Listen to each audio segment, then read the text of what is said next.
Hello दोस्तों, स्वागत है आपका अपने चैनल एग्जाम इज ऑन पे। तो एक बार फिर से मैं हाजिर हूँ 30 मई 2020 के इंपॉर्टेंट इवेंट्स के साथ। आप वीडियो का एक्सप्लेनेशन ध्यान से देखें क्योंकि वीडियो के लास्ट में आपको 2 क्वेश्चंस के जवाब देने हैं। पहला क्वेश्चन देखते हैं। स्नेहन मधुशंका, रिसेंटली इनको क्रिकेट के सभी फॉर्मेट से सस्पेंड कर दिया गया है। आपको बताना है किस कंट्री से बिलोंग करते हैं। तो स्नेहन मधुशंका बिलोंग करते हैं आपके श्रीलंका से। 2 बार हेरोइन के साथ इनको पुलिस ने पकड़ा है। तो हेरोइन की स्मगलिंग के चक्कर में श्रीलंका क्रिकेट कंट्रोल बोर्ड ने इनको सस्पेंड कर दिया है। काफ़ी बेहतरीन फास्ट बॉलर थे ये। 2018 के अपने डेब्यू ओडीआई मैच में इन्होंने बांग्लादेश के खिलाफ ढाका में पहले ही मैच में जो है हैट्रिक लगाई थी, यानी 3 विकेट लिए थे। तो रिसेंटली स्नेहन मधुशंका को हेरोइन की स्मगलिंग के चक्कर में श्रीलंका में सस्पेंड कर दिया गया है। अगर बात करें श्रीलंका की, एग्जीक्यूटिव कैपिटल है इसकी कोलंबो, जबकि लेजिस्लेटिव एंड जुडिशियल कैपिटल है इसकी श्री जयवर्धनेपुरा कोट्टे। प्रेसिडेंट हैं इसके गोटाबाया राजपक्षा, जबकि प्राइम मिनिस्टर इसके महिंदा राजपक्षा। नेक्स्ट क्वेश्चन देखते हैं। बैंक बोर्ड ब्यूरो ने recently oriental insurance company limited का सीएमडी यानी चेयरमैन एंड मैनेजिंग डायरेक्टर किसे सिलेक्ट किया है। तो बैंक बोर्ड ऑफ ब्यूरो ने रिसेंटली 2 वर्ष के लिए एसएन राजेश्वरी जी को ओरिएंटल इंश्योरेंस कंपनी का chairman and managing director select किया है। जो बैंक बोर्ड ब्यूरो है ये मोस्टली सभी जो गवर्नमेंट फाइनेंस इंस्टीट्यूशन होते हैं या गवर्नमेंट बैंक्स होती हैं उन सभी के जो टॉप बॉडी होती है या फिर डायरेक्टर वगैरह होते हैं उन सबको सिलेक्ट करता है। हालांकि उनका अपॉइंटमेंट CCEA के द्वारा किया जाता है, यानी cabinet committee on economic affairs. तो वर्चुअल तरीके से ऐसा पहली बार हुआ है कि वर्चुअल तरीके से किसी फिनेंशियल इंस्टीट्यूशन के सीएमडी को सिलेक्ट किया गया है। आप याद देखिएगा, एसएन राजेश्वरी जी को बैंक बोर्ड ब्यूरो ने 2 वर्ष के लिए रिसेंटली OIC यानी ओरिएंटल इंश्योरेंस कंपनी लिमिटेड का CMD सिलेक्ट कर लिया है। इससे पहले जो आपकी एसएन राजेश्वरी जी थी वो न्यू इंडिया इंश्योरेंस में जनरल मैनेजर थी। अब वो ओरिएंटल इंश्योरेंस कंपनी में AV गिरिजा कुमार जी की जगह लेंगी। आप याद रखिएगा, AV गिरिजा कुमार। बात करते हैं अगर OIC की यानी ओरिएंटल इंश्योरेंस कंपनी लिमिटेड, तो 1947 में इसकी स्थापना हुई थी। कहाँ पे? मुंबई में स्थापना हुई थी। हालांकि वर्तमान में हेडक्वार्टर कहाँ है इसका? न्यू दिल्ली में। तो आप याद रखेंगे 2 वर्ष के लिए एसएन राजेश्वरी जी को ओरिएंटल इंश्योरेंस कंपनी का CMD सेलेक्ट कर दिया गया है। नेक्स्ट क्वेश्चन है, क्रू ड्रैगन कैप्सूल किस कंपनी के लिए फर्स्ट ह्यूमन स्पेस मिशन ले जा रहा है। तो जो आपका क्रू ड्रैगन कैप्सूल है ये स्पेस एक्स का फर्स्ट ह्यूमन मिशन ले जा रहा है। एक्चुअली 2 एस्ट्रोनॉट्स को ISS तक यानी इंटरनेशनल स्पेस स्टेशन तक इस क्रू ड्रैगन कैप्सूल के द्वारा भेजा जाएगा। जो स्पेस एक्स है अभी तक कभी इसने ह्यूमन स्पेस मिशन लॉन्च नहीं किया है। इसका फॉल्कन हैवी रॉकेट काफ़ी ज़्यादा फेमस है। अब नासा स्पेस एक्स की हेल्प कर रहा है इसका पहला ह्यूमन मिशन लॉन्च करने में। पहले ये 27 मई को लॉन्च होना था स्पेस मिशन, हालांकि वेदर ख़राब होने की वजह से अब 30 मई को पोस्टपोन कर दिया गया है। तो अब याद रखेंगे। बात करें अगर स्पेस एक्स की, तो 2002 में इसकी स्थापना हुई थी। हेडक्वार्टर इसका कैलिफोर्निया में है और CEO हैं स्पेस एक्स के कौन? Elon Musk. वही आपके टेस्ला मोटर्स के भी CEO हैं। नेक्स्ट क्वेश्चन है, रिसेंटली लंदन में स्थित नेचुरल हिस्ट्री म्यूजियम का ट्रस्टी किसे अपॉइंट किया गया है। एक्चुअली ट्रस्टी मेंबर के तौर पे अपॉइंट किए गए हैं यदुवेंद्र माली जी। देखिए आपका जो नेचुरल हिस्ट्री म्यूजियम है इसमें टोटल 12 मेंबर होते हैं। पहले ही से हमारे इंडिया के आनंद महिंद्रा जी इसके ट्रस्टी मेंबर में शामिल हैं। अब ये आपके यदुवेंद्र माली जी सेकेंड ट्रस्टी मेंबर हो गए हैं नेचुरल हिस्ट्री म्यूजियम में। इसको अपॉइंटमेंट कौन करता है इसका? तो जो UK के प्राइम मिनिस्टर होते हैं जो वर्तमान में बोरिस जॉनसन जी हैं उन्होंने इनका अपॉइंटमेंट फाइनल कर दिया है। तो अब नेचुरल हिस्ट्री म्यूजियम में यदुवेंद्र माली जी ट्रस्टी के रूप में अपॉइंट कर दिए गए हैं। नेक्स्ट क्वेश्चन देखते हैं। आपको बताना है रिसेंटली किस कंट्री में ASI ने यानी आर्कोलॉजिकल सर्वे ऑफ इंडिया ने 1100 वर्ष पुराना मोनोलिथिक सैंडस्टोन शिवलिंग खोजा है। तो recently archaeological survey of India ने वियतनाम का जो आपका शाम टेम्पल कॉम्प्लेक्स है, शाम टेम्पल कॉम्प्लेक्स जो माय सन सेंचुरी में स्थित है। आप याद रखिएगा, वियतनाम की जो माय सन सेंचुरी है ये यूनेस्को वर्ल्ड हेरिटेज साइट है। यहीं पर ASI यानी आर्कोलॉजिकल सर्वे ऑफ इंडिया जो वियतनाम का आर्कोलॉजिकल सर्वे डिपार्टमेंट है उसके साथ खुदाई का काम कर रही थी। उसी खुदाई के दौरान इन्होंने 1100 वर्ष पुराना शिवलिंग खोजा है जो मोनोलिथिक सैंडस्टोन का बना हुआ है। तो आप यहाँ देख सकते हैं माई सन सेंचुरी यहाँ पे स्थित है वियतनाम में। वियतनाम की कैपिटल क्या है? हनोई। तो आप याद देखिएगा, आर्कोलॉजिकल सर्वे ऑफ इंडिया ने 1100 वर्ष पुराना शिवलिंग यानी 9th सेंचुरी का शिवलिंग खोजा है वियतनाम में। आप इतना याद रखेंगे। बात करें अगर ASI की यानी आर्कोलॉजिकल सर्वे ऑफ इंडिया की, तो 1861 में अलेक्जेंडर कनिंघम ने इसकी स्थापना की थी। इसीलिए अलेक्जेंडर कनिंघम को भारतीय आर्कोलॉजी का फादर कहा जाता है, यानी भारतीय पुरातत्व विभाग का पितामह। वर्तमान में जो इसकी डायरेक्टर जनरल कौन है? तो ASI की डायरेक्टर जनरल है V विद्यावती। अभी कुछ सप्ताह पहले ही अपॉइंटमेंट हुआ इनका और ASI का हेडक्वार्टर है न्यू दिल्ली में। नेक्स्ट क्वेश्चन है, रिसेंटली इंडिया ने महाराष्ट्र में रोड अपग्रेडेशन के लिए किस फिनेंशियल इंस्टीट्यूशन के साथ $177 मिलियन का लोन एग्रीमेंट किया है?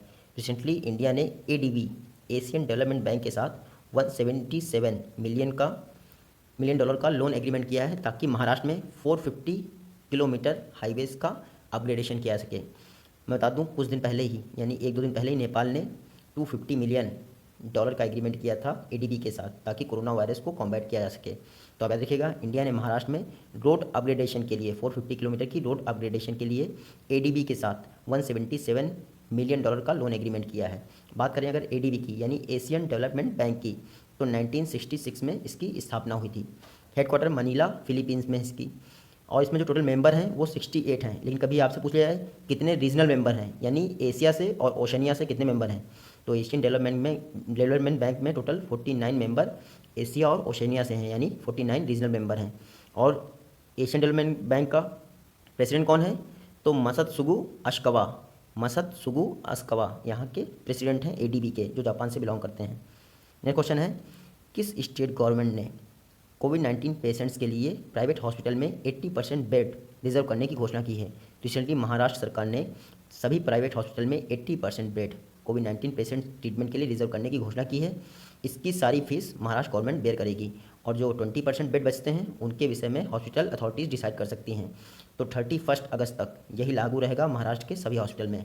अभी ऐसा सुनने में आ रहा था कि कोविड-19 ट्रीटमेंट के लिए प्राइवेट हॉस्पिटल जो है बहुत सारा पैसा ले रहे हैं, तो सुप्रीम कोर्ट ने भी कई बार जो है डंडा चलाया था लोगों के ऊपर। अब महाराष्ट्र सरकार ने जो है इनिशिएटिव लिया है। बता दूं आपको, कुछ दिन पहले ही कोविड-19 पेशेंट्स को 100% फ्री इलाज प्रोवाइड करने के लिए महाराष्ट्र गवर्नमेंट ने इंडिया की पहली free health insurance scheme launch की थी। आपको याद होगा, उसका नाम था महात्मा ज्योतिबा फुले हेल्थ स्कीम। इसके तहत फ्री हेल्थ इंश्योरेंस प्रोवाइड किया जा रहा था महाराष्ट्र के सभी नागरिकों को। हालांकि प्राइवेट हॉस्पिटल्स ऐसा मान नहीं रहे थे और कोविड-19 ट्रीटमेंट के लिए वो काफ़ी ज़्यादा रुपए ले रहे थे आपके पेशेंट से। तो महाराष्ट्र ने 80% बेड्स को रिजर्व कर दिया है कोविड-19 पेशेंट्स का ट्रीटमेंट करने के लिए, जिसकी फीस महाराष्ट्र गवर्नमेंट देगी। कुछ दिन पहले ही महाराष्ट्र में जो यहाँ के हाईकोर्ट है उसके चीफ जज अपॉइंट हुए हैं दीपांकर दत्ता। बात करते हैं अगर महाराष्ट्र की, तो आप यहाँ मैप में देख लीजिए, महाराष्ट्र यहाँ पे बॉटम की तरफ कट गया है, गलत मैप मैंने यूज़ कर लिया आज। सीएम है महाराष्ट्र के कौन? उद्धव ठाकरे जी, जबकि गवर्नर कौन है? भगत सिंह कोश्यारी जी। तो आप याद रखिएगा, महाराष्ट्र ने 80% बेड रिजर्व कर दिए हैं गवर्नमेंट के लिए। अब इनकी फीस जो है गवर्नमेंट पे करेगी जितने भी कोविड-19 पेशेंट्स हैं उनके लिए। नेक्स्ट क्वेश्चन है, रिसेंटली सेबी ने 7 लाख की पेनल्टी किस गवर्नमेंट एजेंसी पर इम्पोज की है? तो सेबी यानी securities and exchange board of India ने 7 लाख रुपए की पेनल्टी लगाई है NHAI national highway authority of India पर। क्यों? क्योंकि 2016 से लेकर 2019 के दौरान अपनी हाफ ईयरली फिनेंशियल स्टेटमेंट और रिजल्ट जारी करने में कई बार NHAI ने काफ़ी लेट किया था, इसलिए उसके ऊपर 7 लाख की पेनल्टी लगाई गई है सेबी द्वारा। बात करें अगर सेबी की, securities and exchange board of India 1988 में इसकी स्थापना हुई थी। हालांकि इसको स्टैच्यूटरी पावर दी गई थी 1992 में, सेबी एक्ट 1992 के द्वारा इसको स्टैच्यूटरी पावर दी गई थी। हेडक्वार्टर कहाँ है इसका? मुंबई में है। और वर्तमान में सेबी के चेयरपर्सन कौन है? तो अजय त्यागी जी सेबी के चेयरपर्सन हैं। बात करते हैं अगर NHAI की, national highway authorities of India, 1988 में इसकी भी स्थापना हुई थी। वर्तमान में इसके चेयरपर्सन आप याद रखिएगा सुखबीर सिंह संधू इसके चेयरपर्सन हैं। नेक्स्ट क्वेश्चन देखते हैं, रिसेंटली किसने 2021 तक इंडिया का पहला इलेक्ट्रिक स्कूटर लॉन्च करने की घोषणा की है? तो रिसेंटली ओला ने अनाउंस किया है कि वो 2021 तक अपना पहला इलेक्ट्रिक स्कूटर लॉन्च कर देगा। किसके साथ मिलके? तो कुछ दिन पहले ही ओला ने एम्स्टर्डम यानी नीदरलैंड बेस्ड एक इलेक्ट्रिक स्कूटर स्टार्टअप कंपनी इटरगो का एक्विजिशन किया था। इटरगो उसका एक्विजिशन किया था। तो अब ओला जो है इटरगो के साथ मिलके इंडिया की फर्स्ट इलेक्ट्रिक स्कूटर लॉन्च कर देगा 2021 तक। बात करें अगर ओला की, तो 2010 में इसकी स्थापना हुई थी। हेडक्वार्टर इसका बेंगलुरु में है और चीफ एग्जीक्यूटिव ऑफिसर हैं इसके भावेश अग्रवाल। आप याद रखिएगा, ओला 2021 तक अपना पहला इलेक्ट्रिक स्कूटर लॉन्च कर देगा। नेक्स्ट क्वेश्चन है, पी कुमारन जी को किस कंट्री में इंडिया का हाई कमिश्नर नियुक्त किया गया है? तो रिसेंटली सिंगापुर में पी कुमारन जी को इंडिया का हाई कमिश्नर नियुक्त किया गया है। ये 1992 बैच के IFS ऑफिसर हैं। आप याद रखिएगा, अभी तक पी कुमारन जी कतर में इंडिया के एम्बेसडर थे। कल ही मैंने आपको बताया था कि नाइजर रिपब्लिक में PK नायर जी को इंडिया का एम्बेसडर अपॉइंट किया गया था। तो आप याद रखिएगा, नाइजर में PK नायर जी और सिंगापुर में पी कुमार जी इंडिया को रिप्रेजेंट करेंगे। दिमाग में ये भी आता होगा कि ये जो है हाई कमिश्नर अपॉइंट हुए हैं, जबकि आपके PK नायर जो है एम्बेसडर अपॉइंट हुए हैं। क्यों? देखिए, जो कॉमनवेल्थ नेशंस होते हैं उनके बीच में हाई कमिश्नर अपॉइंट होता है। जबकि जो नॉन कॉमनवेल्थ कंट्रीज़ होती हैं उनके बीच में एम्बेसडर नियुक्त होता है। तो आप याद रखिएगा, पी कुमारन जी को सिंगापुर में इंडिया का हाई कमिश्नर अपॉइंट किया गया है। नेक्स्ट क्वेश्चन देखते हैं, किस स्टेट गवर्नमेंट ने अपने सिटीजन्स के लिए स्टेट हेल्थ रजिस्टर क्रिएट करने की घोषणा की है? रिसेंटली कर्नाटका सरकार ने अनाउंस किया है कि वो अपने नागरिकों के लिए स्टेट हेल्थ रजिस्टर बनाया गया। इसमें क्या होगा, कर्नाटक के सभी सिटीजन्स का स्टेट हेल्थ डाटा प्रोवाइड किया जाएगा, यानी हेल्थ डाटा प्रोवाइड किया जाएगा कर्नाटक के हर सिटीजन का। कर्नाटक गवर्नमेंट ने कहा है कि वो अपने राज्य के नागरिकों को बेहतरीन हेल्थ सर्विस प्रोवाइड करने के लिए ये स्टेट हेल्थ रजिस्टर बना रही है। आप याद रखिएगा, कर्नाटक आप यहाँ मैप में देख सकते हैं। कुछ दिन पहले कर्नाटक ने 4 राज्यों के नागरिकों पर बैन लगा दिया था आने के लिए, गुजरात, महाराष्ट्र, केरल और तमिलनाडु। तो आप याद रखिएगा, कर्नाटक ने रिसेंटली अनाउंस किया है कि वो स्टेट हेल्थ रजिस्टर बनाएगी, जिसमें उसके सिटीजन्स का हेल्थ डाटाबेस होगा। बात करेगा कर्नाटक की, तो गवर्नर है यहाँ के वजुभाई वाला, और सीएम कौन है, BS येदियुरप्पा। मैं बता दूं, कुछ दिन पहले ही कर्नाटक के बेंगलुरु में जो बेनरघट्टा नेशनल पार्क है, उसने अडॉप्ट एनिमल स्कीम स्टार्ट की थी। लॉकडाउन के दौरान एनिमल्स को अडॉप्ट करने के लिए बेनरघट्टा नेशनल पार्क ने अडॉप्ट एनिमल स्कीम लॉन्च की थी। तो अब याद रखेंगे। नेक्स्ट क्वेश्चन देखते हैं, आपको बताना है किस कंट्री ने अपने first unmanned helicopter drone AR-500C का सक्सेसफुली टेस्ट कंडक्ट कर लिया है? तो रिसेंटली चाइना ने अपने पहले अनमैन्ड हेलीकॉप्टर ड्रोन AR-500C का सक्सेसफुली टेस्ट कंडक्ट कर लिया है। जो चाइना की गवर्नमेंट एजेंसी है, government news agency global news, उसके अनुसार इस AR-500C ड्रोन की speed maximum 170 kilometre per hour है। तो आप इतना याद रखेंगे। बता दूं, एक न्यूज़ इस समय चर्चा में है कि चीन के सर्वेयर जो है एवरेस्ट की ऊंचाई पे गए थे और उन्होंने एवरेस्ट की मैपिंग की। उन्होंने पाया कि एवरेस्ट की ऊंचाई 8844.43 मीटर है। तो आप देख लीजिए, चाइनीज़ गवर्नमेंट के सर्वेयर ने ये बताया। हालांकि नेपाल गवर्नमेंट के सर्वे ने क्या बताया था, 8848.13 मीटर है। तो आप याद रखिएगा, नेपाल और चाइना के जो मैपिंग हो रही है एवरेस्ट की, उसमें 4 मीटर का लगभग फ़र्क आ रहा है। कभी आपसे एग्जाम में ये भी पूछ सकते हैं कि नेपाल में एवरेस्ट को क्या कहते हैं? तो नेपाल में एवरेस्ट को कहते हैं सागर माथा। जबकि जो तिब्बतन लैंग्वेज है, यानी चाइना में जो तिब्बत है उसकी लैंग्वेज में इसको कहते हैं कोमलांगमा, माउंट कोमलांगमा कहते हैं एवरेस्ट को। तो रिसेंटली चाइनीज़ जो सर्वेयर हैं उनके हिसाब से एवरेस्ट की ऊंचाई 8844.43 मीटर्स है, जबकि नेपाल के अनुसार कितनी है, 8848.13 मीटर्स। तो आप इतना याद रखेंगे। चीन इसमें बहुत चर्चा में है, क्योंकि आपको पता ही है, चाहे गलवान घाटी हो या फिर आपकी पेगांग त्सो लेक हो या फिर आपका सिक्किम बॉर्डर हो, वहाँ सभी पर विवाद चल रहा है चीन के साथ। चीन ने कुछ दिन पहले ही लॉन्ग मार्च 5B रॉकेट लॉन्च किया था। इसके अलावा इसने अपने 2 कम्युनिकेशन सैटेलाइट लॉन्च किए थे, जिंगवान 2 सीरीज़ के 2 कम्युनिकेशन सैटेलाइट लॉन्च किए थे, जिंगवान 201 और जिंगवान 202। इसके अलावा चीन ने वर्ल्ड की पहली डिजिटल करेंसी लॉन्च की है, DCEP, digital currency for electronic payment. तो आप इतना याद रखेंगे। कभी कभी आपसे एग्जाम में ये भी पूछ सकते हैं कि हुबेई प्रांत जो आपका चाइना में है, वहाँ ही स्थित एक वुहान सिटी है, वहीं से कोरोना जो है निकला था वर्ल्ड में। तो आप याद रखिएगा, कोरोना हुबेई प्रांत के वुहान सिटी से ऑल ओवर कंट्री में या वर्ल्ड में फैला था। नेक्स्ट क्वेश्चन देखते हैं, आपको बताना है आर श्रीलेखा रिसेंटली किस स्टेट की फर्स्ट फीमेल DGP अपॉइंट हुई हैं? आर श्रीलेखा रिसेंटली केरला की फर्स्ट फीमेल DGP अपॉइंट हुई हैं। देखिए, ये केरल स्टेट में फायर सर्विस और रेस्क्यू सिस्टम की हेड होंगी। आप इतना याद रखिएगा। 1987 बैच की IPS ऑफिसर हैं। हालांकि एक और न्यूज़ है केरल की, विश्वास मेहता को केरल का नया चीफ सेक्रेटरी बनाया गया है। वो भी 1987 बैच के IAS ऑफिसर हैं विश्वास मेहता जी। लेकिन क्योंकि ये फर्स्ट फीमेल DGP बनी है, इसलिए इंपॉर्टेंट न्यूज़ ये है। बात करेगा केरल की, तो CM कौन है? पिनराई विजयन यहाँ के CM हैं। गवर्नर हैं आरिफ मोहम्मद खान। आप यहाँ मैप में देख लीजिए केरल।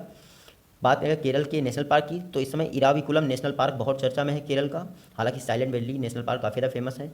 उसके अलावा पेरियार टाइगर रिजर्व केरल में बहुत फेमस है। तो आप याद रखिएगा, आर श्रीलेखा केरल की पहली फीमेल DGP अपॉइंट हुई हैं।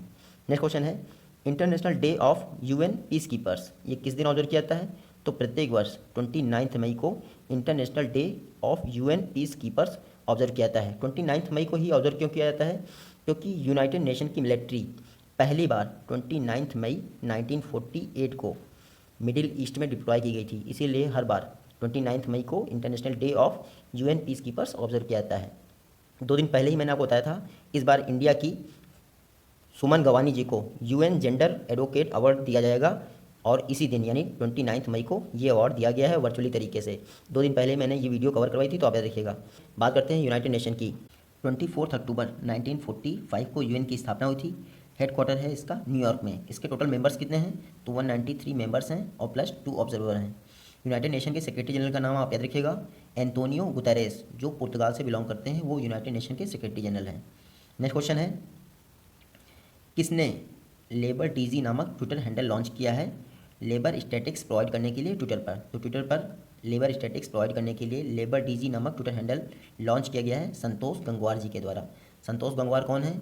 तो minister of labour and employment हैं। तो आप याद देखिएगा, लेबर एंड एम्प्लॉयमेंट मिनिस्ट्री के मिनिस्टर कौन है? संतोष गंगवार जी। इन्होंने लेबर डीजी नामक ट्विटर हैंडल लॉन्च कर दिया है। देखिए, जो ट्विटर हैंडल होगा ये इंडियन लेबर मार्केट के इंडिकेटर के रूप में भी काम करेगा। और कुछ दिन पहले मैंने आपको बताया था कि लेबर ब्यूरो के डायरेक्टर जनरल कौन अपॉइंट हुए हैं? तो डीपीएस नेगी लेबर ब्यूरो के डायरेक्टर जनरल अपॉइंट हुए थे। तो कि ट्विटर पे लॉन्च हुआ है, तो कुछ दिन पहले ट्विटर ने अपने सभी एम्प्लॉयज़ को लॉकडाउन के बाद भी वर्क फ्रॉम होम की फैसिलिटी प्रोवाइड की थी।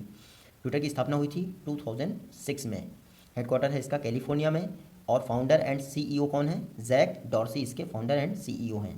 नेक्स्ट क्वेश्चन है, आपको बताना है इंडियन नेवी के किस नेवल कमांड ने यूवी सैनिटाइजेशन फैसिलिटीज़ को लॉन्च किया है कोविड-19 के डिसइंफेक्शन के लिए? तो कोविड-19 से डिसइंफेक्शन के लिए हमारे इंडियन नेवी के वेस्टर्न नेवल कमांड जो मुंबई में स्थित है उसने यूवी सैनिटाइजेशन फैसिलिटी लॉन्च की है। इसमें क्या होगा, एक चेंबर सेलेक्ट कर लिया जाएगा, उसको एल्यूमिनियम और स्टील से ढक दिया जाएगा। बाद में यूवी सी अल्ट्रा वायलेट सी रेज जो है छोड़ी जाएंगी और जितने भी टूल्स होंगे या फिर लोग होंगे उन सभी का डिसइंफेक्शन किया जाएगा ताकि कोरोना वायरस से और लोग इन्फेक्टेड ना हो।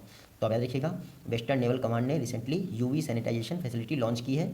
बात करते हैं इंडियन नेवी की, तो 5 सितंबर 1612 को इंडियन नेवी की स्थापना हुई थी। हालांकि नेवी डे आप याद रखिएगा 4 दिसंबर को मनाया जाता है प्रत्येक वर्ष। मोटो क्या है इंडियन नेवी का? तो सम नो वरुणा इसका मोटो है। और 24th नेवी चीफ कौन है? तो एडमिरल करमवीर सिंह जी हमारे 24th नेवी चीफ हैं। ये 4 स्टार रैंक के ऑफिसर हैं। चाहे आपके तीनों सेनाओं के अध्यक्ष हों या चीफ ऑफ डिफेंस स्टाफ हो, ये सभी जो है 4 स्टार रैंक के ऑफिसर होते हैं। इंडिया में 5 स्टार रैंक के ऑफिसर सिर्फ फील्ड मार्शल होते हैं। अभी तक इंडिया में सिर्फ 2 फील्ड मार्शल हुए हैं। कौन? पहले थे आपके के एम करियप्पा जी और दूसरे थे Sam Manik Shah. Next question देखते हैं, रिसेंटली वर्चुअल तरीके से FSDC की 22nd मीटिंग ऑर्गेनाइज हुई। आपको बताया है किसने इसकी अध्यक्षता की? तो हमेशा की तरह FSDC की बैठक की अध्यक्षता की गई है फिनांस मिनिस्टर निर्मला सीतारमण जी के द्वारा। FSDC का फुल फॉर्म क्या है? Financial stability and development council. देखिए, फिनांस सेक्टर की ये अपेक्स बॉडी है, इसके अध्यक्ष हमेशा फिनांस मिनिस्टर होते हैं। बात करते हैं इस बैठक की, तो जो कोविड-19 क्राइसिस के दौरान जितने भी ग्लोबल इशूज़ हैं या फिर डोमेस्टिक इशूज़ हैं उन सभी पर चर्चा की गई इस बैठक में। वर्चुअल तरीके से ये बैठक हुई। तो इस बैठक में हमारी फिनांस मिनिस्टर ने instant e PAN card facility भी लॉन्च की है। तो आप नोट कर लीजिएगा, instant e PAN card facility को हमारी फिनांस मिनिस्टर ने लॉन्च कर दिया है। इसमें क्या होगा, आप वेरीफाइड आधार नंबर और मोबाइल नंबर प्रोवाइड करिए, आपको पेपरलेस फॉर्मेट में free of cost e PAN जो है प्रोवाइड कर दिया जाएगा। तो आप याद रखिएगा, instant e PAN card facility finance minister ने लॉन्च कर दी है। FSDC से एक क्वेश्चन और बनता है कि देखिए, इसके चेयरपर्सन तो निर्मला सीतारमण जी होते हैं। कई बार एग्जाम में ये पूछ लेते हैं कि FSDC की जो सब कमेटी होती है उसके चेयरपर्सन कौन होते हैं? तो FSDC की सब कमेटी के चेयरपर्सन होते हैं RBI गवर्नर। नेक्स्ट क्वेश्चन देखते हैं, राज्यसभा MP वीरेंद्र कुमार जी का निधन हो गया रिसेंटली। आपको बताना है किस स्टेट से बिलोंग करते थे? तो वीरेंद्र कुमार जी राज्यसभा MP थे, ये केरला से बिलोंग करते थे। ये देखिए, मिनिस्ट्री ऑफ फिनांस में ये स्टेट मिनिस्टर भी बन चुके हैं। तो आप देखिएगा, वीरेंद्र कुमार जी का रिसेंटली निधन हो गया है। ये लोकतांत्रिक जनता दल के नेता थे, साथ ही ये मातृभूमि पब्लिकेशन जो केरल में स्थित है उसके मैनेजिंग डायरेक्टर भी रह चुके हैं। तो आप याद रखिएगा, वीरेंद्र कुमार जी का रिसेंटली निधन हो गया है। ये जो है प्रीवियस वीडियो के क्वेश्चन थे, सभी ने इसका जवाब दिया, थैंक यू। और ये आज की वीडियो से क्वेश्चन है, आई होप आप सभी लोग इनका जवाब दे लेंगे। मिलते हैं आप सभी नेक्स्ट वीडियो में, तब तक के लिए take care, goodbye and जय हिंद।